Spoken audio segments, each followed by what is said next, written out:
Good morning to everyone. Le juge président, bonjour à tous.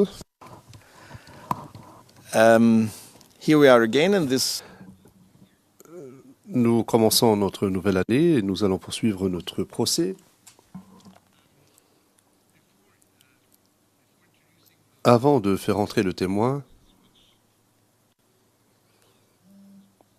et c'est le dernier témoin de l'accusation,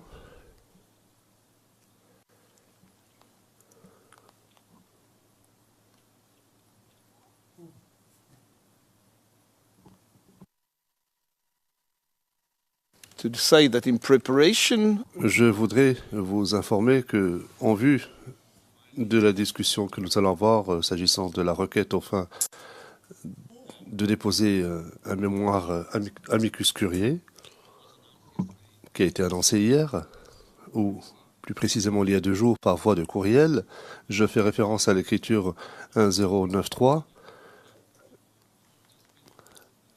Je vous ai vu vous lever, Maître Bougnon. Permettez-moi de finir d'abord et je vous donnerai la parole. Donc, nous ordonnons au greffe de reclassifier comme public l'écriture numéro 1093 et 1094, ainsi que les annexes y afférentes. Maître Bougnon. Président, je n'ai pas la traduction.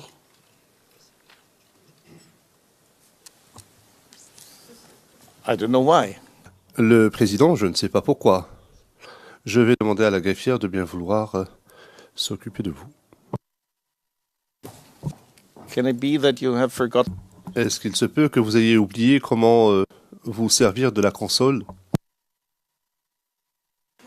The keyboard.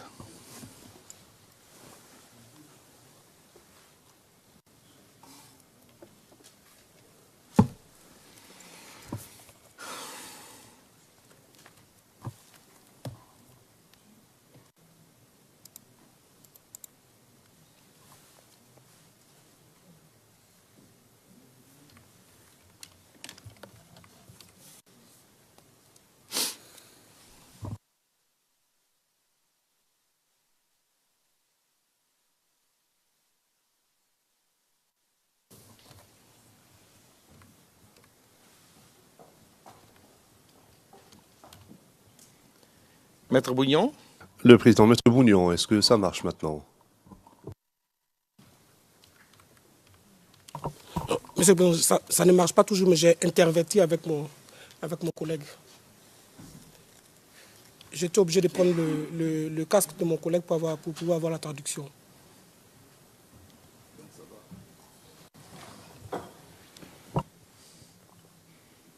So it's a matter of non-function of your. Donc le problème, c'est votre casque à vous.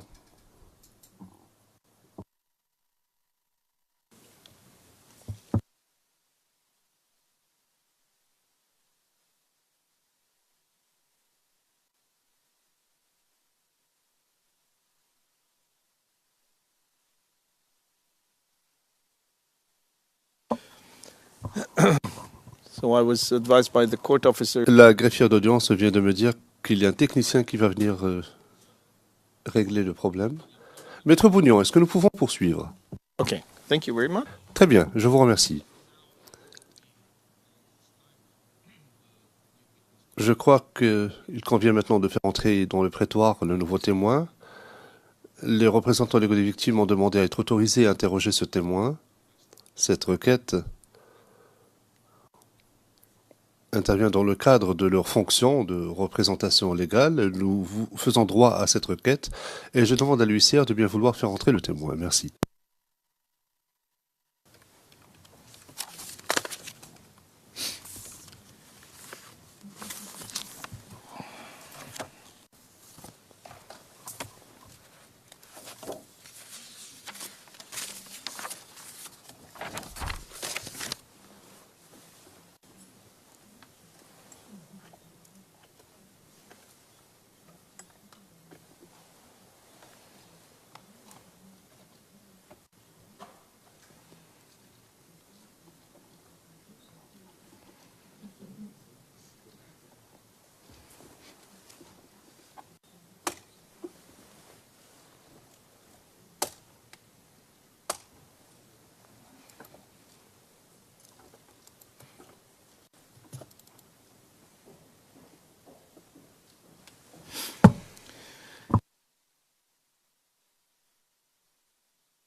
Bonjour, Madame le témoin.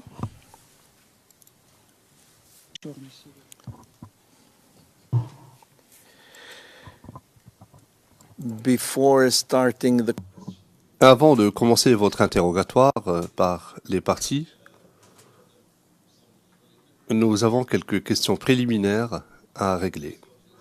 Premièrement, nous vous demandons de décliner votre identité. Je vous demanderai donc de nous donner votre nom complet, votre date et lieu de naissance.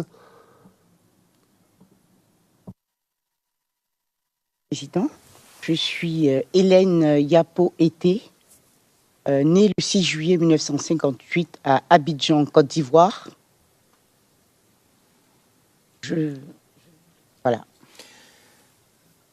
Thank you. Je vous remercie. Vous êtes médecin, c'est cela?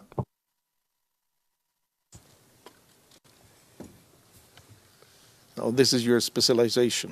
C'est votre spécialité. Président. You are. Since when are you? Depuis quand est-ce que vous êtes médecin légiste? J'ai 11. And you are still doing this job. Et vous exercez toujours cette fonction aujourd'hui? A recommendation. J'ai une recommandation d'ordre linguistique à vous faire. Vous aurez compris que je m'adresse à vous en anglais et vous allez répondre en français. Plus tard, vous serez interrogé soit en anglais, soit en français. Et c'est pourquoi nous devons nous assurer de bien nous comprendre. C'est pourquoi nous avons des interprètes avec nous. Et pour que ces interprètes puissent faire leur travail correctement, nous devons parler lentement. Parce que l'interprétation doit être exhaustive et non pas un résumé de ce que nous disons. Je vous demanderai donc de parler lentement, surtout lorsque vous serez interrogé en français. Parce que votre réaction spontanée serait de répondre immédiatement. Je vous demanderai de marquer une courte pause, puis de répondre. Est-ce que cela est clair? Si je vous fais un signe de la main, c'est simplement pour vous indiquer que vous devrez ralentir. Parce que les interprètes se plaindront sinon. Nous en arrivons maintenant à votre déposition. Vous n'êtes pas sans savoir que cette chambre a été constituée afin de connaître de l'affaire le procureur contre messieurs Gbagbo et Blé Goudé. Vous êtes ici en qualité d'expert, de témoin expert, afin de témoigner comme d'autres l'ont fait avant vous, pour nous aider dans notre quête de la vérité. Il vous sera posé des questions par les avocats, d'abord par le bureau du procureur, ensuite par les représentants légaux des victimes, et enfin par les avocats de la défense de messieurs Blé Goudé et Gbagbo.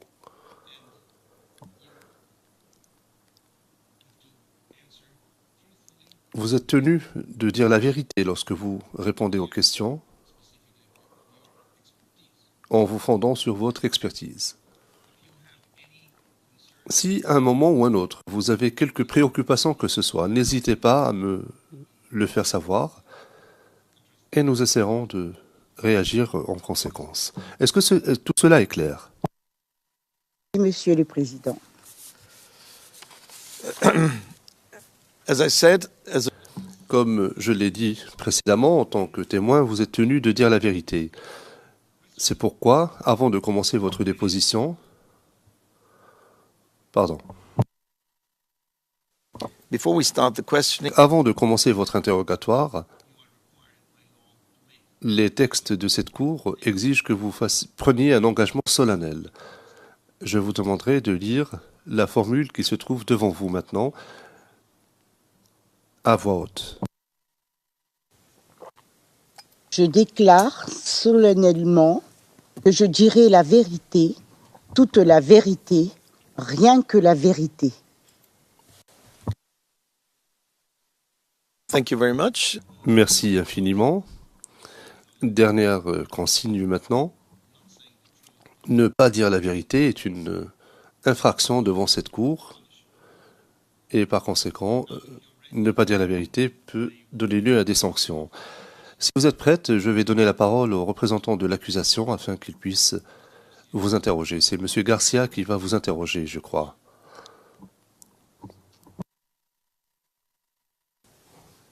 Thank you, Your Honors. Good morning. Monsieur Garcia, merci, Monsieur le Président, Madame, Monsieur les juges. Je voudrais demander l'autorisation de la Chambre afin que je puisse remettre aux témoins un classeur qui contient les documents.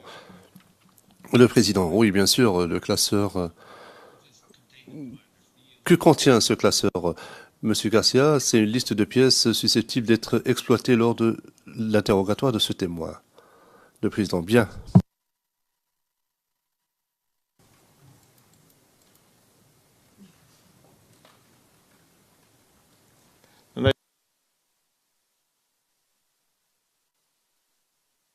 Intervention hors microphone.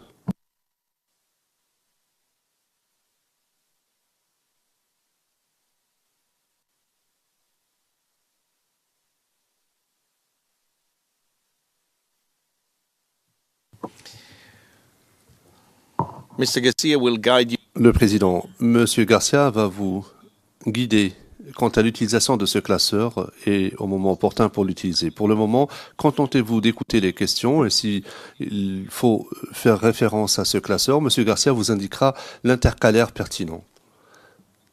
Merci. Monsieur Garcia. Monsieur Garcia, merci Monsieur le Président. Alors, je m'appelle Lucio Garcia. On a déjà eu l'occasion de se rencontrer lundi. J'ai l'intention de vous poser des questions pour l'accusation.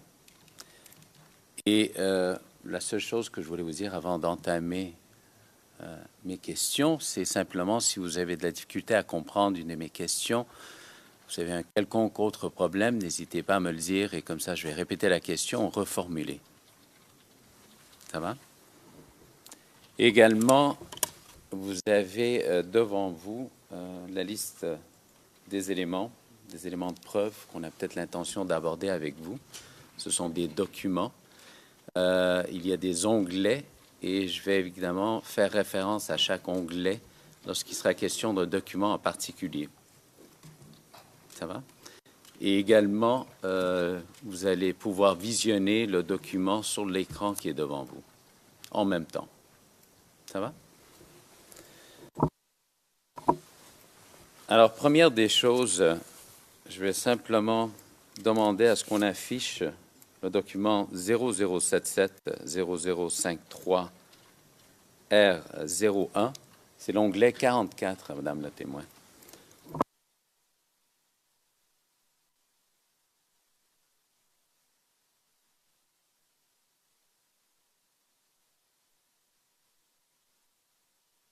Could you please inform us about... La greffière d'audience, pourriez-vous nous indiquer le niveau de confidentialité de ce document, s'il vous plaît? Monsieur Garcia, il peut être affiché publiquement.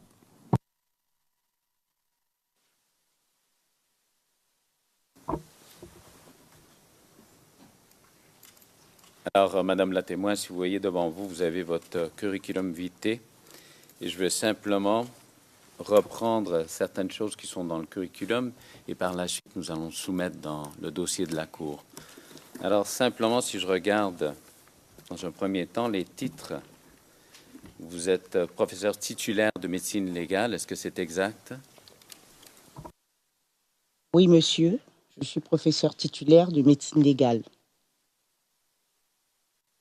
Pourriez-vous nous dire à quelle université également? À l'unité de formation et de recherche sciences médicales de l'université Félix Houphouët-Boigny d'Abidjan, Cocody.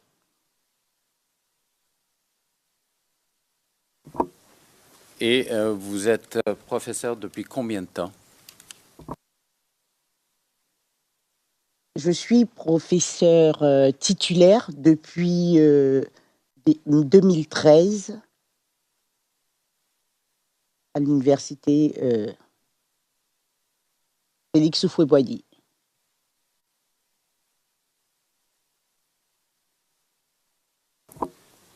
Alors, je vois également que vous êtes responsable de matière. Est-ce que vous enseignez des cours en médecine légale? Oui, monsieur. J'enseigne des cours de médecine légale à l'UFR, Unité de formation et de recherche des sciences médicales.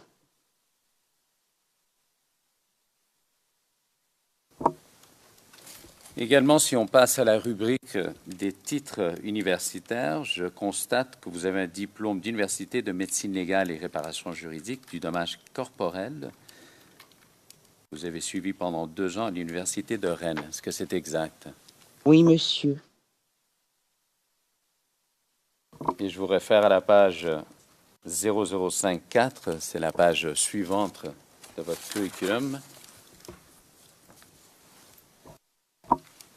Vous avez également une attestation d'études universitaires de thanatologie et criminalistique également. C'est exact? C'est exact, monsieur. Alors, simplement pour qu'il soit clair, lorsqu'il est question de thanatologie, il est question de quoi au juste?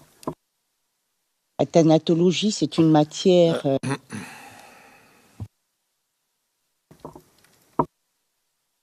Continuez, s'il vous plaît.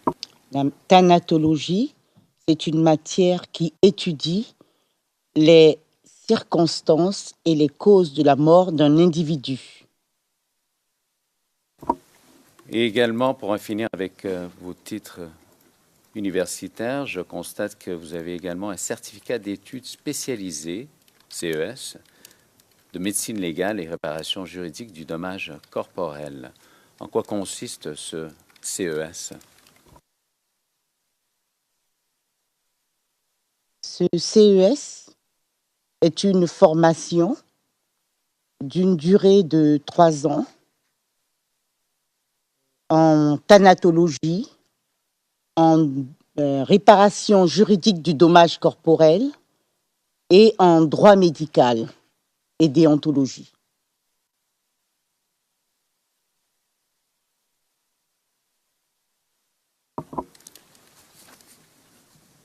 Alors, merci pour ces réponses, Madame la témoin. Autre question que j'ai pour vous, est-ce que vous avez déjà été déclarée experte, que ce soit auprès des tribunaux en Côte d'Ivoire ou ailleurs? Je suis expert près les tribunaux d'Abidjan, expert en médecine légale et réparation juridique dommages corporels.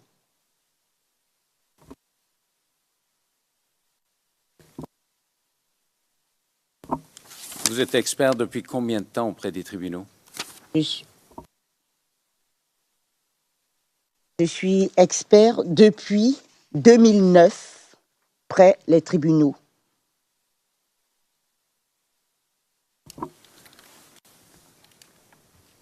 Avez-vous déjà effectué des autopsies judiciaires? Oui, j'ai effectué des autopsies judiciaires. Alors, je ne vous demanderai pas de nous donner un nombre exact, mais de façon approximative, vous avez effectué combien d'autopsies judiciaires dans votre carrière? De nombreuses autopsies judiciaires, puisque j'exerce depuis 1991 cette discipline. Et donc, j'ai effectué en effet de nombreuses autopsies judiciaires que je ne saurais compter au jour d'aujourd'hui. Merci. Et si je vous pose la question concernant des examens externes?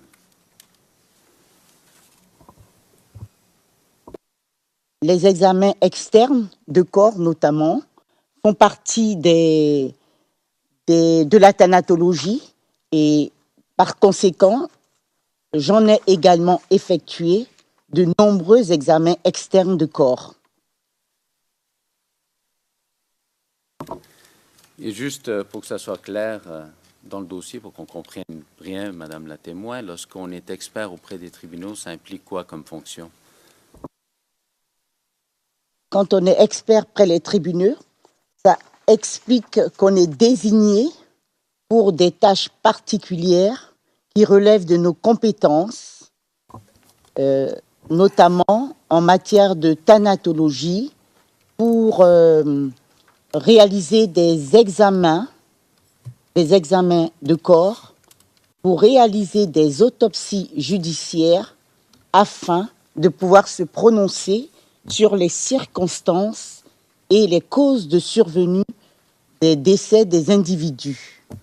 Également, cela implique que l'on peut être requis pour se prononcer sur des constatations en matière de réparation juridique de dommages corporels sur des personnes vivantes, notamment qui ont été violentées.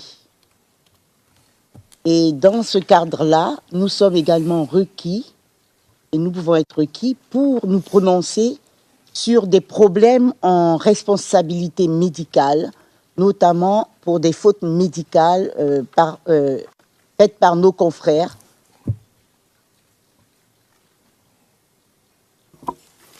Can we go to the Le juge président, est-ce que nous pouvons aller au fond de cette déposition? Parce que jusqu'à présent, tout cela est connu. Thanatos, c'est le décès, c'est la mort en grec. Tout le monde sait cela.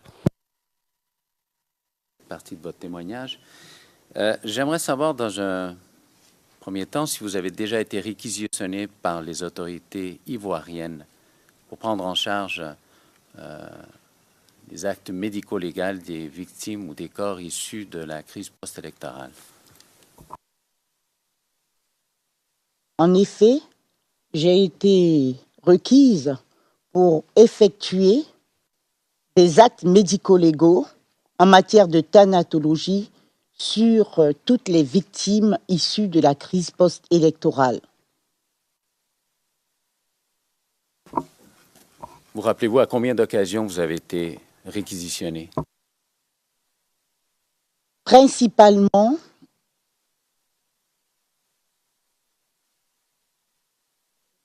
quatre fois principalement.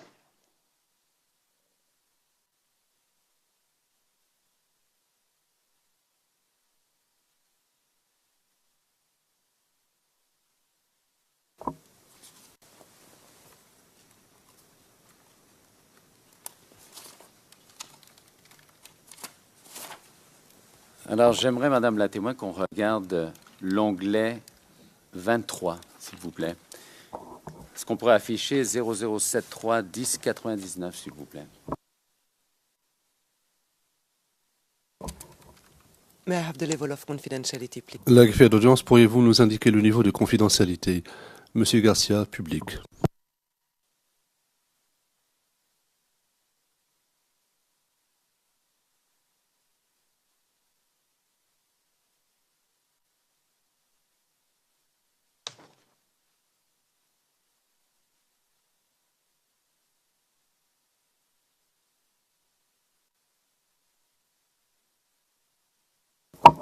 Alors, Madame la témoin, s'agit-il d'une des réquisitions que vous avez?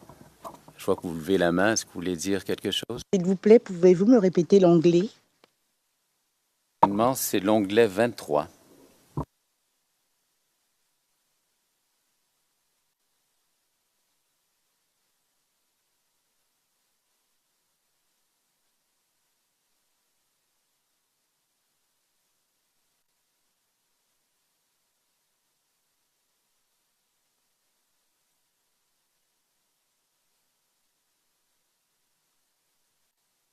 Alors, je vois que vous avez repéré l'onglet 23. Est-ce que vous avez l'occasion de regarder le document? Est-ce que c'est bien une des réquisitions que vous avez reçues de la part du procureur de la République? En effet, c'est une des réquisitions que nous avons reçues de la part du procureur de la République de l'époque. On voit qu'elle est datée en haut, à droite, du 29 avril 2011. Est-ce qu'il y a eu des réquisitions avant cette date? En effet, avant cette date, il existe une réquisition qui a été rédigée par le procureur, un autre procureur de la République.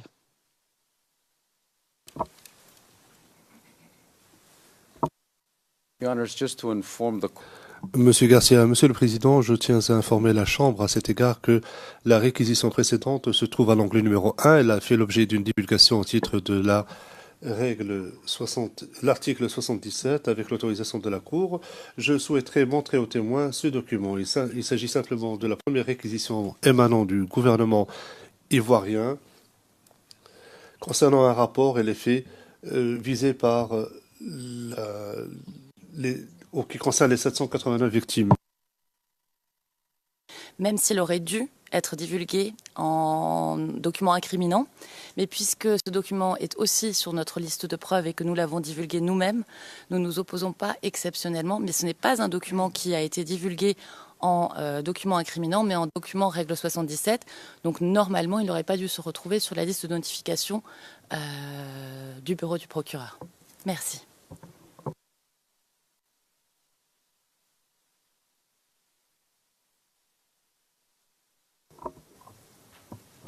Mr. Knops? Le Président, Maître Knops, aucune objection, Monsieur le Président. Merci. Le Président, il peut être montré aux témoins, mais je ne pense pas que cela soit important, puisque la réponse est censée être oui, elle a été requise. C'est un document supplémentaire, il n'est pas particulièrement important. Veuillez poursuivre, s'il vous plaît. Monsieur Garcia, merci, et merci à ma contradictrice. L'onglet numéro 1.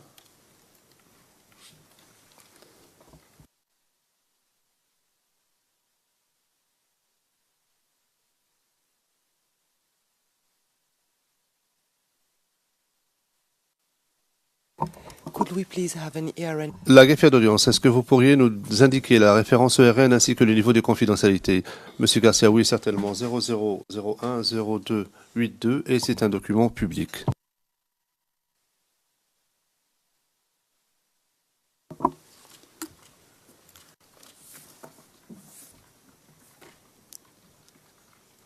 Alors, Madame la témoin, vous voyez l'onglet numéro 1, vous voyez la réquisition.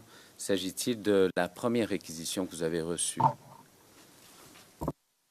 En effet, je reconnais qu'il s'agit de la première réquisition que nous avons reçue pour la gestion des victimes de la crise post-électorale.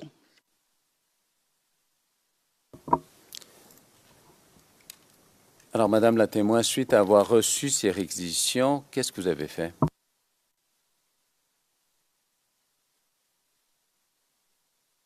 Après avoir reçu cette réquisition, nous avons accompli les missions qui sont déclinées ici, notamment, principalement, des autopsies des victimes issues de la crise post-électorale, je dirais des premières victimes notamment.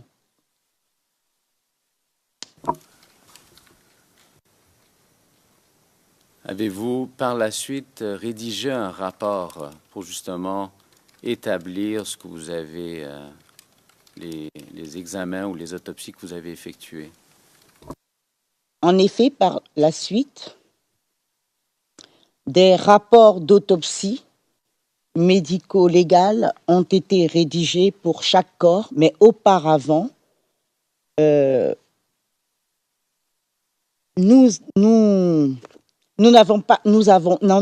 avions rédigé plus tard, un rapport circonstancié pour les victimes, pour la prise en charge de toutes ces victimes qui concernent cette réquisition et la seconde réquisition. D'accord, Madame la témoin, je vais vous demander de regarder l'onglet numéro 14. J'aimerais qu'on affiche ce document, c'est le 0050 0003 publiquement, s'il vous plaît.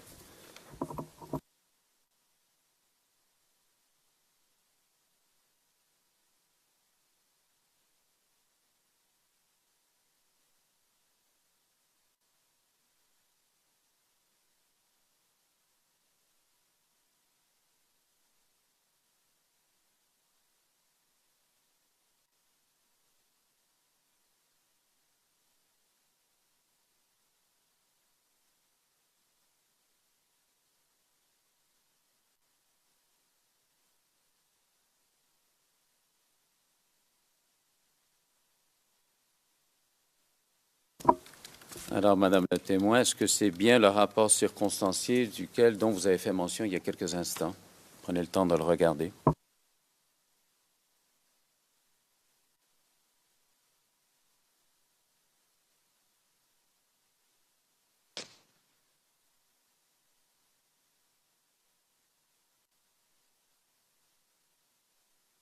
En effet, il s'agit du rapport circonstancié que nous avons rédigé sur la prise en charge médico-légale des victimes décédées au cours des événements post-électoraux survenus en Côte d'Ivoire, comme le titre l'indique.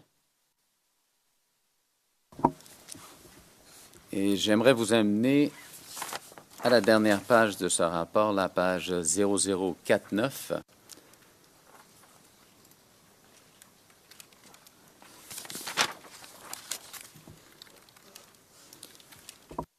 Alors, j'ai constaté qu'il n'y a pas de date en tant que telle sur le rapport, mais dans l'avant-dernier paragraphe, on affirme que le rapport circonstancié tient compte des informations recueillies auprès des familles ou des proches jusqu'à ce jour, le 21 avril 2012. Est-ce que l'information est correcte, que le rapport est à jour du 21 avril 2012?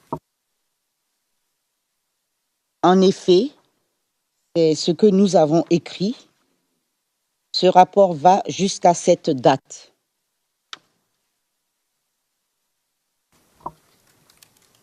Et une fois complété, qu'avez-vous fait avec le rapport? Une fois complété, nous avons rendu ce rapport au destinataire qui était le mandataire, donc la justice, le procureur de la République.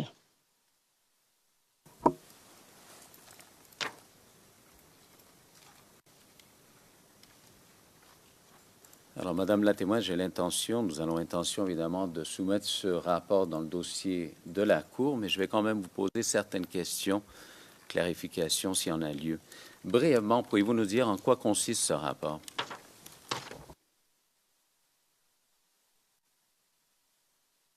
Ce rapport consiste à décrire toute l'organisation du travail qui nous a permis d'obtenir des résultats à ce moment-là, à savoir nous présenter le cadre de travail dans lequel le travail a été fait, les premiers résultats qui avaient été enregistrés jusqu'à cette date, qui comprenaient non seulement la liste des victimes, mais également tout ce qui avait été fait sur ces victimes et toutes les constatations notamment qui avaient été notées sur ces victimes.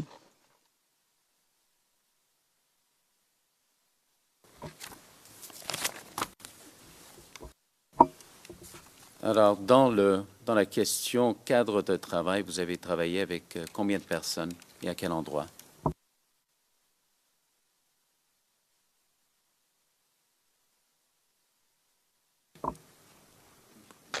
Dans la question cadre de travail, comme médecins légistes, nous avons travaillé avec nos collaborateurs, à savoir essentiellement 4 autres médecins légistes, le docteur Boti Kofi, qui est maintenant professeur agrégé, le docteur Kofi Yao Baudelaire, le docteur Atumbre Ngetia Solange et le docteur Ebois Marc, qui est maintenant maître assistant de médecine légale.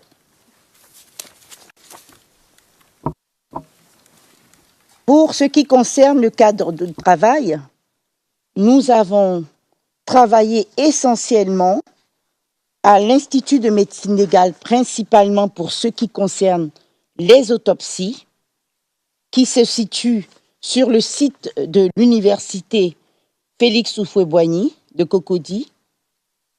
Nous avons également travaillé au sein de la morgue de l'hôpital militaire d'Abidjan, qui se trouve dans un autre quartier de notre commune, la commune d'Abobo principalement.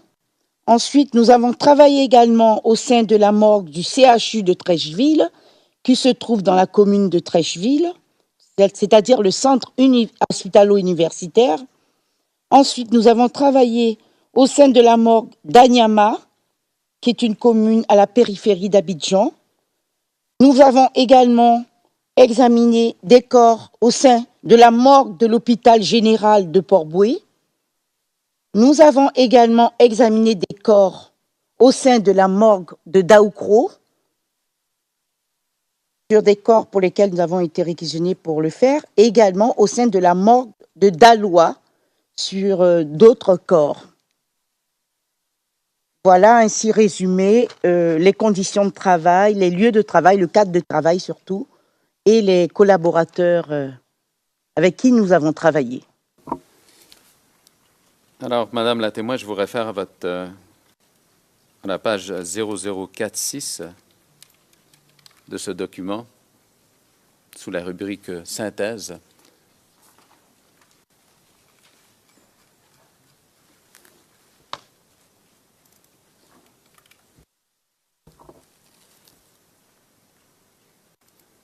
Alors, vous avez pris en charge combien de cadavres durant la période de travail, la période dont vous avez travaillé? Nous avons pris en charge 789 cadavres issus de ces événements qui nous ont été donc confiés.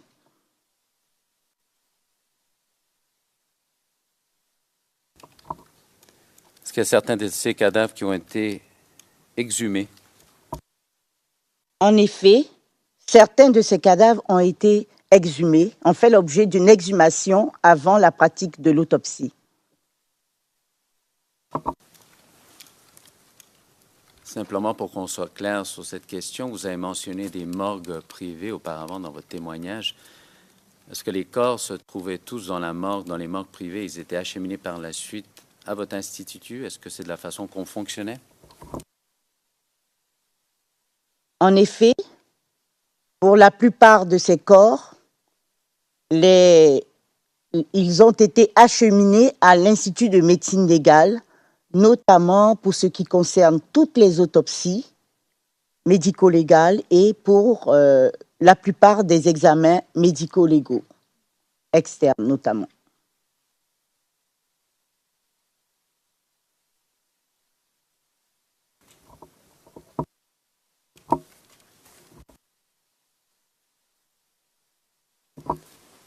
Alors, j'aimerais qu'on aborde les périodes de travail dont vous avez exécuté votre mandat.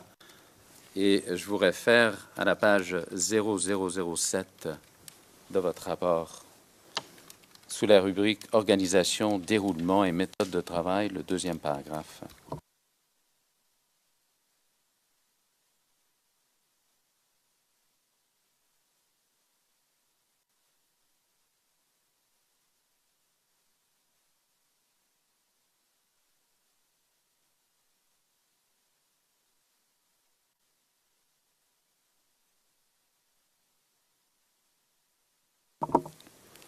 Alors, ma question est la suivante. Est-ce que vous avez eu l'occasion de travailler?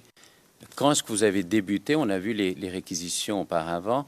Quand est-ce que vous avez débuté justement à prendre en charge de façon médico-légale ces cadavres? Et est-ce que vous avez été interrompu ou est-ce que vous avez pu travailler tout au long de cette période?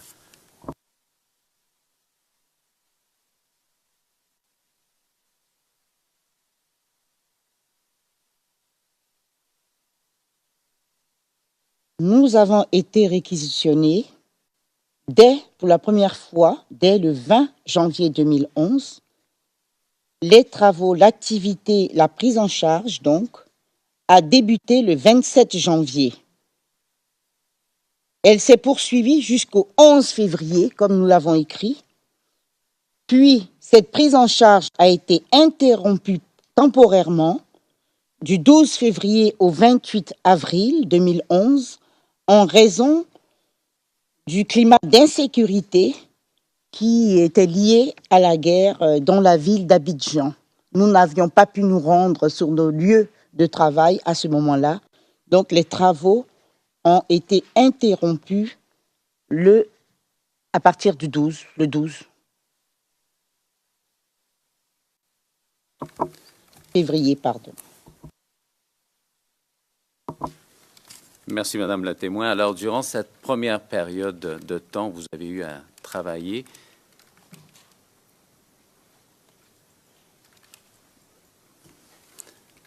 pourriez-vous nous dire, si vous rappelez évidemment, si c'était essentiellement quel genre de cadavres issus de quel milieu? Est-ce que c'était des civils?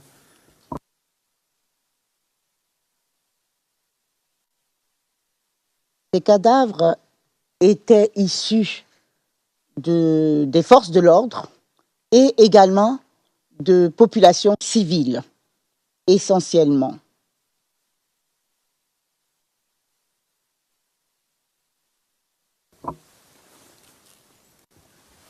Et là, par la suite, vous dites que vous avez été interrompu. Est-ce que vous étiez en mesure d'aller vous rendre à l'Institut de médecine légale, vous, personnellement, lorsque votre travail a été interrompu?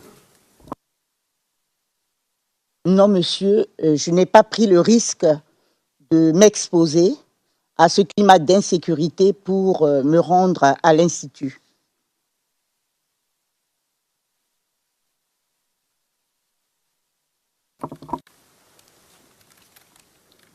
Alors, vous avez repris le travail, si on peut s'exprimer ainsi, le 28 avril 2011. Pourriez-vous nous dire quelles étaient les conditions dans lesquelles vous avez repris votre travail selon le mandat que vous avez reçu?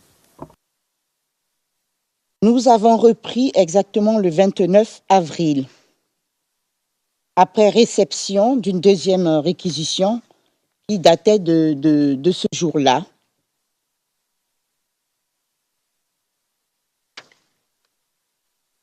Nous avons pu nous rendre, en effet, le climat sécuritaire était moins menaçant. Nous avons pu nous rendre dans nos lieux de travail pour remplir les missions qui nous étaient confiées.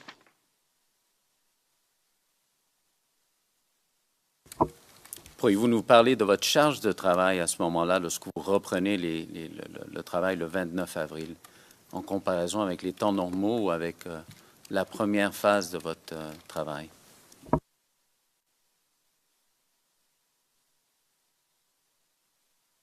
Nous savions que la charge de travail s'avérait énorme, puisqu'il y avait de nombreux corps qui nous attendaient.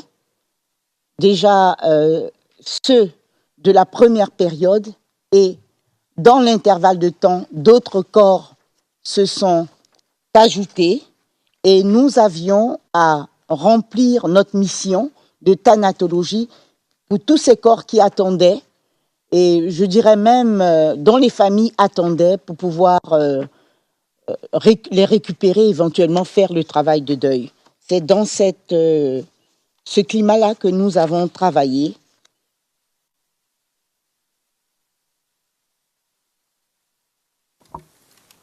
Quand vous parlez des familles qui attendaient, est-ce que, première des questions, est-ce que c'est vous qui rédigez ou des membres de votre équipe qui rédigez les certificats de décès?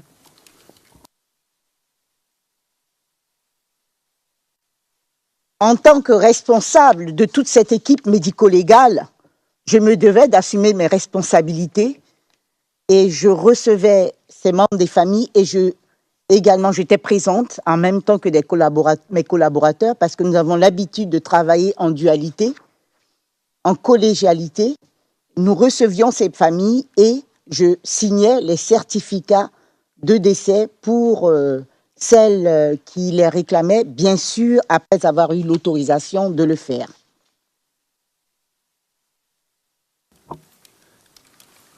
Et simplement pour qu'on ait une petite idée du contexte dans lequel vous avez eu à travailler, vous receviez combien de familles ou de membres de familles par jour qui venaient réclamer ou demander des certificats de décès? Nous, dès que nous avons eu l'autorisation de remettre ces corps aux familles, enfin les certificats de décès, pas de remettre les corps, mais de pouvoir remettre les documents qui sont les certificats de décès qui leur permettaient d'inhumer le corps de leurs défunts, nous pouvions recevoir environ 20 à 30 familles par jour.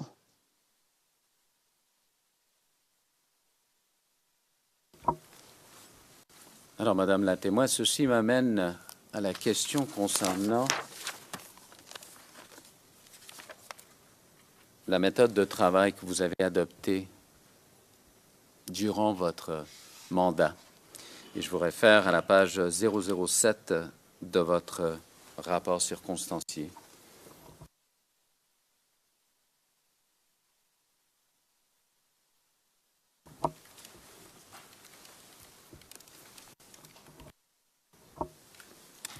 Alors, pouvez-vous nous expliquer comment vous avez, je comprends que vous avez produit des rapports médicaux de façon générale, mais quel genre de rapports médicaux avez-vous émis durant cette période de temps?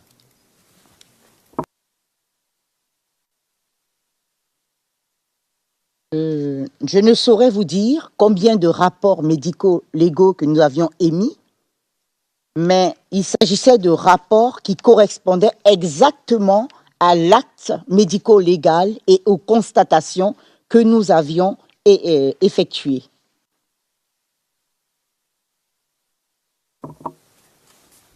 Alors, si je regarde la page 007, sous la rubrique « La méthode de travail a consisté à », il est question d'autopsie médico-légale, d'une fiche pour l'autopsie médico-légale et exhumation, et une autre fiche pour l'examen médico-légal externe détaillé. Alors, en ce qui concerne l'autopsie, je n'ai pas besoin d'explication, mais pourriez-vous nous parler de cette fiche pour l'examen médico-légal externe détaillé?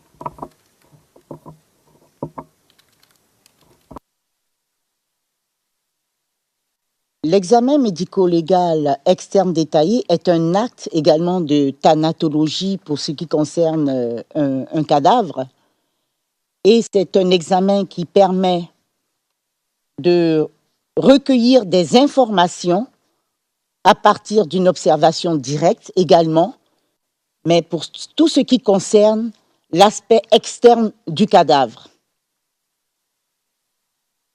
Donc, ces fiches qui ont été élaborées étaient nécessaires pour enregistrer le maximum d'informations à partir de l'examen externe médico-légal.